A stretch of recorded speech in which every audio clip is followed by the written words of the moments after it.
बात मुझे करनी नहीं है। सबसे पहले आप सबका अभिनंदन, आप लोग को सलाम। उस धरती के ऊपर बैठे हैं जहां को पढ़ कर हम लोग बड़े हुए हैं और आज हम यहाँ पर हैं। मेरे को इंट्रोड्यूस करा रहे थे डॉक्टर विक्रम सिंह। डॉक्टर अशोक दबले हैं, वो सही में डॉक्टर हैं जो इंसानों का इलाज करते हैं। पर मैं आप लोग को सलाम करता हूं, आप लोग तो समाज के डॉक्टर हैं, जो समाज के अंदर बुराई की है, जो दिल्ली के अंदर मोदी जैसी बीमारी बैठ गई है उसका इलाज कर रहे हैं। आप लोग सबसे बड़े डॉक्टर हैं समाज के अंदर। मेरे से पहले इंद्रजीत जी बोले, बहुत तफसील के अंदर बोले। 2 दिन पहले पढ़ रहा था कि खट्टर जी विधानसभा के अंदर विधेयक लेके आ रहे हैं किसानों को डराने के लिए कि किस किस के खिलाफ मुकदमे चलेंगे, किस किस के वो रिकवरी करेंगे। इस मंच का मैं फायदा उठाते हुए मीडिया के माध्यम से, सीआईडी के माध्यम से खुली चुनौती उनको देता हूं, लाइए विधेयक, लाइए कानून, सीधी जंग है। ये है हमारी शहादतों की विरासत और लड़ाई है आपसे। इंद्रजीत सिंह बोले कि अगर तो बहादुरी की लड़ाई है, 1857 से 23 मार्च तक की लंबी इबादत है, लंबा इतिहास है। थक जाएंगे अब कानून ला लाकर, शहादतें देते नहीं थकेंगे। क्योंकि चिट्ठी जो माफी की लिखी थी वो बता रहे थे सावरकर ने लिखी थी, जिनके नाम के आगे आपको बीर लगाना पड़ रहा है। आज शहीद आजम को पूरा देश शहीद आजम बोलता है। क्यों? चिट्ठी उन्होंने भी लिखी थी, चिट्ठी उन्होंने भी लिखी थी अदालत को। पर लिखा क्या था? लिखा था कि आपने बोला है कि हमने युद्ध किया है, हम भी मानते हैं हमने युद्ध किया है, इसलिए सिपाही हैं, सैनिक हैं, फांसी नहीं गोली से उड़ा दीजिए उन भगत सिंह के हम विरासत है। हम भी बोलेंगे आप कानून मत लाइए, सड़क पे लड़िए, हम पीछे नहीं जाएंगे, छाती तान के खड़े रहेंगे, हम चिट्ठी नहीं लिखेंगे। और हैं क्यों सड़क पे? अरे साहब, आपकी तरह अदानी और अंबानी से भीख मांगने के लिए नहीं खड़े हैं। आपकी तरह हमारी कमर टेढ़ी नहीं है। हम काम करते हैं खेत के अंदर, कर्म थक जाती है, तो जब सिंगू बॉर्डर पे, टिकरी बॉर्डर पे, तमाम 5 बॉर्डर पे खड़े होते हैं और दिल्ली की तरफ नारा लगाते हैं, चौड़ी छाती करके नारा लगाते हैं। क्यों?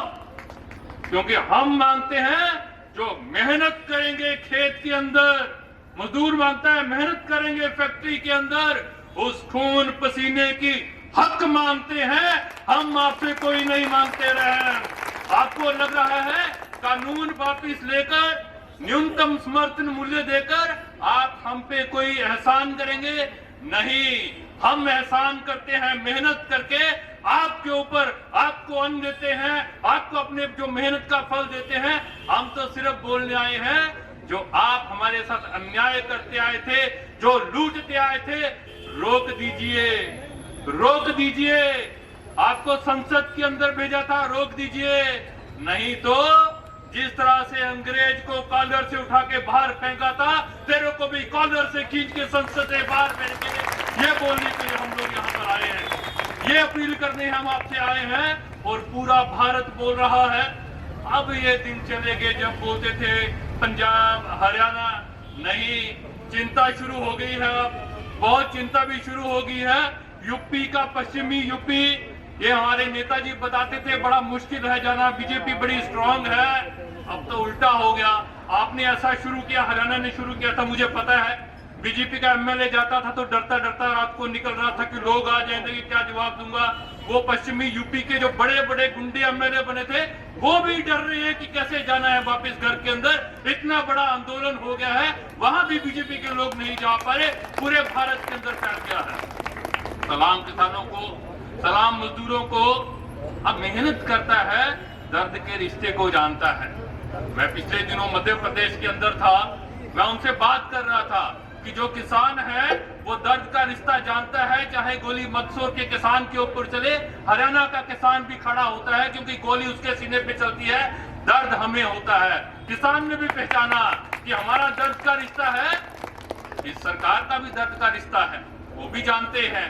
उन्होंने पहचाना कि अगर सरकार के खिलाफ बोलेंगे उनको कम फर्क पड़ रहा है, इसलिए तय किया कि पूरे देश के अंदर ये जो अदानी और अंबानी बड़े कारपोरेट हैं, जिसको बार बार इंद्रजीत जी समझाते थे कि सरकार और कारपोरेट की दोस्ती है, कारपोरेट सरकार चलाता था, नहीं समझा पा रहे थे।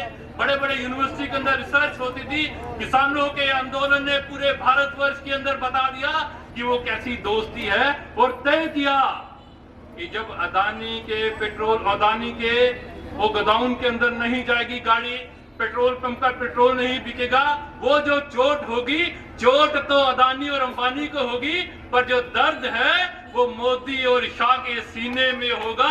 इसलिए तय किया चोट वहां भी करेंगे, वो जो दर्द का रिश्ता है हमारा आम जनता से है और उनका कारपोरेट से है, इसलिए पूरे भारत के अंदर दो खेमे हैं।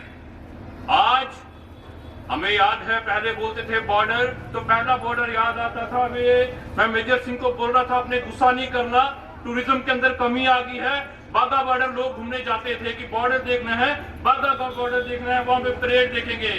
आज की डेट के अंदर टीवी पे बॉर्डर का नाम आता है, केरल से लेके कश्मीर, असम से लेके गुजरात तक, छोटे छोटे बच्चों से बुजुर्गों तक जब भी बॉर्डर आता है वो पूछते हैं मम्मी सिंगू बॉर्डर, टिकरी बॉर्डर, वो नहीं बोलते हैं बाघा बॉर्डर।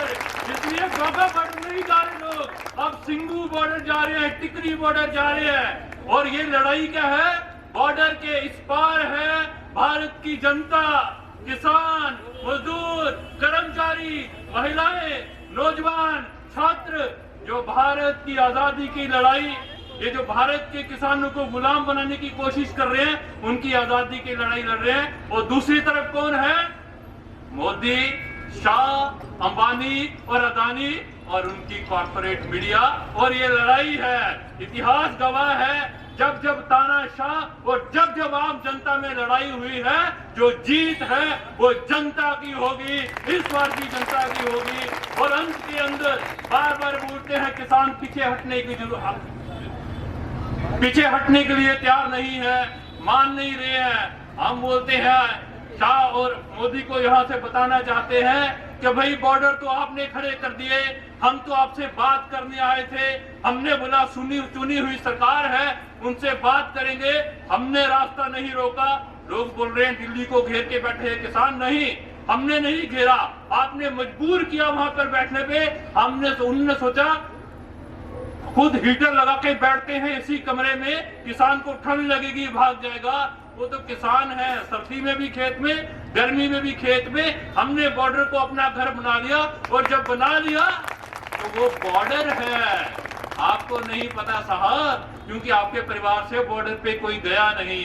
हमारे परिवारों से बॉर्डर पे भी लड़ते हैं, हमें पता है बॉर्डर पे 1 इंच पीछे जाने का मतलब होता है हार। और ये बॉर्डर जो बनाए हैं उससे 1 इंच किसान पीछे नहीं जाएगा जब तक ये तीनों कानून वापस नहीं होते, जब तक ये एमएसपी का कानून नहीं बनता, तब तक ये लड़ाई बॉर्डरों के अंदर जो बना के रखी है इस बीजेपी ने, बाहर के बॉर्डर से रक्षा हमारे बेटे बेटियां करेंगे वहां पर बॉर्डरों के ऊपर, और सिंगी बॉर्डर, टिकरी बॉर्डर और 5 बॉर्डर पे हम रक्षा करेंगे। वो भी जीतेंगे, हम भी जीतेंगे। शहीद आजम भगत सिंह तब भी जीते थे, आज भी जीतेंगे। और अंत के अंदर सुबह मीडिया वाले पूछ रहे थे, बड़ा अच्छा लगा मुझे इनसे कि ये लड़ाई क्या है गुरजीत जी से। तो वो बोल रहे थे कि उस समय बाहर से आता था अंग्रेज, और आज भी अदानी और अंबानी के जरिए वो बाहर की कंपनी आएगी और हमें गुलाम बनाएगी। इतनी बड़ी समझ वो बोल रहे थे। इसलिए भगत सिंह बोला करते थे उस समय साम्राज्यवाद के खिलाफ लड़ाई, तो आज भी दुश्मन तब भी साम्राज्यवाद था, दुश्मन अब भी साम्राज्यवाद है। नारा तब भी इनकलाब था, नारा अब भी इनकलाब है, इनकलाब जिंदाबाद। शुक्रिया डॉक्टर इकराम का। मेरा